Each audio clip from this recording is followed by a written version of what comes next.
Kisah salah seorang abid, atau yang disebut sebagai ahli ibadah, yang diberikan usia hingga mencapai 500 tahun. Ia menghabiskan hidupnya hanya untuk beribadah kepada Allah, hingga sesaat sebelum meninggal.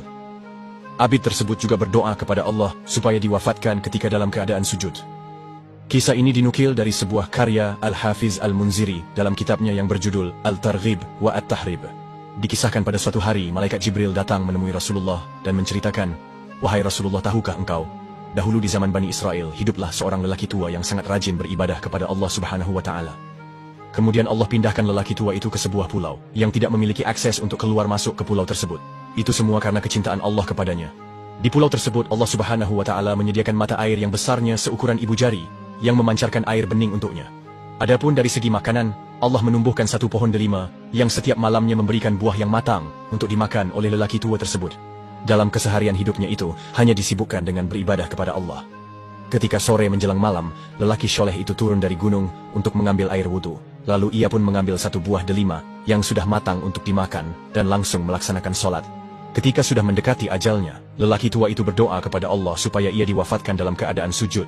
Ia juga memohon kepada Allah supaya jasadnya tersebut dapat terlindungi dari kerusakan yang ada di bumi, maupun dari benda-benda lain. Ia memohon agar jasadnya tetap utuh dalam keadaan sujud, hingga ia dibangkitkan kembali pada hari kiamat nanti. Kemudian Allah Subhanahu wa Ta'ala mengabulkan doanya. Ketika lelaki yang ahli ibadah itu meninggal dunia, kami yang mengurus untuk memandikan jenazahnya, mengkafani, mensholatkan, hingga kemudian kami menguburkan jenazahnya di pulau tersebut. Kemudian Rasulullah berkata, "Sungguh sangat luar biasa ya Jibril." Lalu malaikat Jibril kembali melanjutkan lagi pembicaraannya, "Begitulah wahai Rasulullah. Akan tetapi ketika di hari kiamat kelak, dia yang akan memprotesku." Rasulullah bertanya, "Protes bagaimana wahai Jibril?" Malaikat Jibril menjawab, "Nanti pada hari kiamat, ketika namanya sudah dipanggil oleh Allah saat amal ibadahnya, mulai ditimbang di Yaumil Mizan, pada hari pertimbangan amal.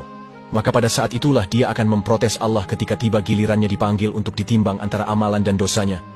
Dan dia begitu yakin bahwa dirinya akan masuk surga dengan amal ibadahnya yang ia kerjakan selama hidup di dunia. Kemudian majulah ia berdiri di timbangan tersebut untuk ditimbang amal ibadahnya. Begitu ditimbang amal ibadahnya begitu banyak, sehingga kandaslah sebelah timbangan amal ibadahnya itu sampai ke tanah. Sedangkan timbangan yang sebelah dosanya sangatlah ringan, karena dosanya yang sedikit, sehingga timbangan sebelah kirinya itu sampai terangkat ke atas. Kemudian berkata para malaikat kepadanya, "Salamun qaulam mir Rabbir Rahim." Salam sejahtera dari Tuhanmu, yang maha penyayang. Dan sekarang masuklah engkau ke dalam surga, dengan penuh kesejahteraan dan keselamatan.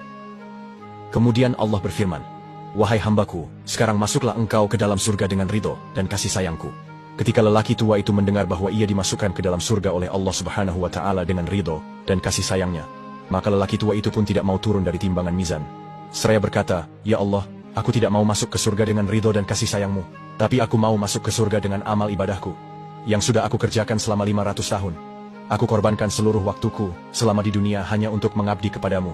Aku selalu membasahkan lidahku semata-mata hanya untuk berzikir kepadamu selama 500 tahun.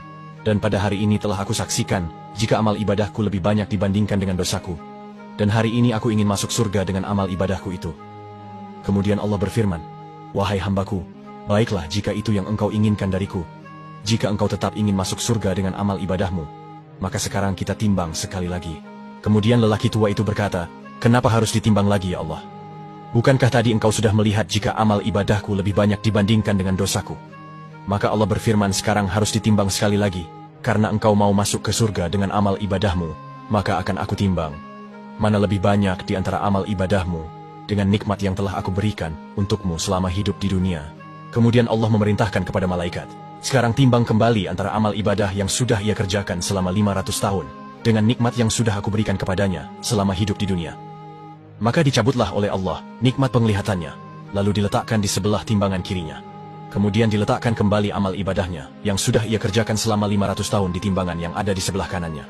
Maka seketika itu timbangan yang diletakkan nikmat penglihatan dari Allah itu turun hingga ke tanah. Itu belum ditambah lagi dengan nikmat lain yang diberikan oleh Allah. Kemudian Allah berfirman, "Wahai hambaku, sudahkah engkau saksikan betapa banyak nikmatku yang sudah aku berikan untukmu sehingga engkau dapat beribadah selama 500 tahun?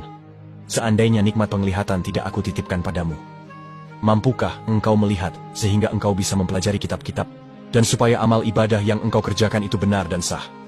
Selama engkau tinggal di pulau sendirian, jika tidak aku berikan untukmu penglihatan, mampukah engkau bertahan hidup dan selamat selama hingga 500 tahun lamanya? Karena pada hari ini engkau ingin masuk surga dengan amal ibadahmu, sedangkan amal ibadahmu sangat sedikit, dan tidak sanggup untuk memasukkan dirimu ke surga.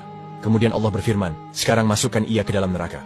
Maka lelaki tua itu berkata, dengan rahmat-Mu ya Allah, masukkan aku ke dalam surga.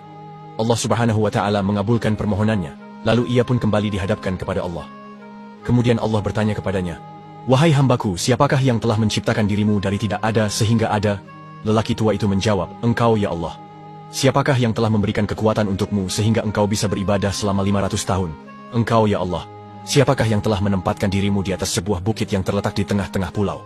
Memberikan untuk dirimu air yang tawar dari air yang asin, memberikan untuk dirimu buah delima setiap malamnya. Padahal buah delima hanya berbuah sekali dalam setahun. Dan engkau juga telah meminta agar diwafatkan dalam keadaan sujud, dan aku telah mengabulkan permintaanmu. Lelaki tua itu menjawab, engkau ya Allah. Kemudian Allah berfirman, semua itu atas ridho dan kasih sayangku. Dan dengan ridho dan kasih sayangku pula, engkau masuk ke dalam surga. Masuklah hambaku ini ke dalam surgaku, sebaik-baik hamba adalah engkau, wahai hambaku. Kemudian malaikat Jibril pun berkata kepada Rasulullah, segala sesuatu itu terjadi hanya dengan rahmat Allah. Wahai Muhammad, hadits riwayat Al-Hakim.